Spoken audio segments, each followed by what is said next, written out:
Bounce back ಅಂತೀವಿ. ಪುಟಿದೇಳು ಹೇಗೆ ಬಾಲ್ನ ಹಾಕಿದ ತಕ್ಷಣ ಅದು ಮತ್ತೆ ನಮಗೆ ಒದೆಯೋಕ್ಕೋ ಎಸೆಯೋಕ್ಕೋ ಕೈಗೆ ಸಿಗುತ್ತಲ್ಲ, ಆ ರೀತಿ ನಮ್ಮ ಜೀವನದಲ್ಲಿ ಪ್ರತಿದಿನ ವಾಪಸ್ ಬರಬೇಕು ಅದೇ ಎನರ್ಜಿಯಿಂದ.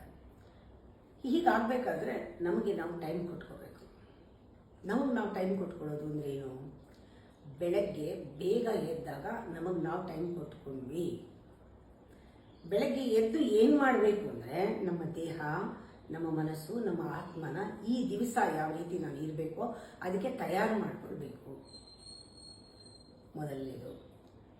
ಎರಡನೇದು, ಈ ದಿವಸ ನನ್ನ ಇನ್ನರ್ ಎನ್ವೈರ್ನಮೆಂಟ್, ನನ್ನ ಒಳಗಡೆ ವಾತಾವರಣ ಸ್ಟಿಲ್ನೆಸ್ ಬರೋ ಹಾಗೆ ನಾನು ಏನು ಮಾಡಬೇಕು? ಧ್ಯಾನನಾದರೂ ಮಾಡಿ, ಪ್ರಾಣಾಯಾಮ ಮಾಡಿ, ಯೋಗ ಮಾಡಿ, ಏನು ಮಾಡ್ತೀರೋ ಅದಕ್ಕೋಸ್ಕರ ಅಂದರೆ ನಿಮ್ಮ ಒಳಗಡೆ ಸ್ಟಿಲ್ನೆಸ್ ಇರಬೇಕು. ಆ ರೀತಿ ನಿಮ್ಮ ಜೀವನ ರೂಪಿಸ್ಕೊಳ್ಳಿ. ಆಮೇಲೆ ಪ್ರಿಪ್ರೇಷನ್ ಏನು? ಅದಕ್ಕೆ ಹೇಳ್ತಾರೆ ಕೀ ಟಾರ್ಗೆಟ್ಸ್ ಅಂತ 3. ಯಾವ ಥರ ದಿವಸನ ಪ್ರಾರಂಭಿಸಬೇಕು ಅಂತ ನಂಗೆ ಗೊತ್ತಿರಬೇಕು, ಯಾವ ಥರ ಎಂಡ್ ಮಾಡಬೇಕು ಆ target, ending target, starting closing target, ಇವತ್ತಿನ ದಿನ ಯಾವ ರೀತಿ ಮುಗಿಬೇಕು, ಮಧ್ಯದಲ್ಲಿ ನಿನ್ನೆ ಮೊನ್ನೆ ಏನೋ ಅರ್ಧಂಬರ್ಧ ಮಾಡಿಬಿಟ್ಟಿರೋದೆಲ್ಲ ಮೇಂಟೆನೆನ್ಸ್. 3 ಕೀ ರೆಡಿ ಮಾಡ್ಕೋಬೇಕು, ಒಂದು ಕಡೆ ಬರ್ಕೋಬೇಕು, ಅದಕ್ಕೆ ಸರಿಯಾಗಿ ಹೋಗಬೇಕು, ಯಾವುದು ಪೋಸ್ಟ್ಪೋನ್ ಮಾಡಲ್ಲ ಅವಾಗ ನಾವು.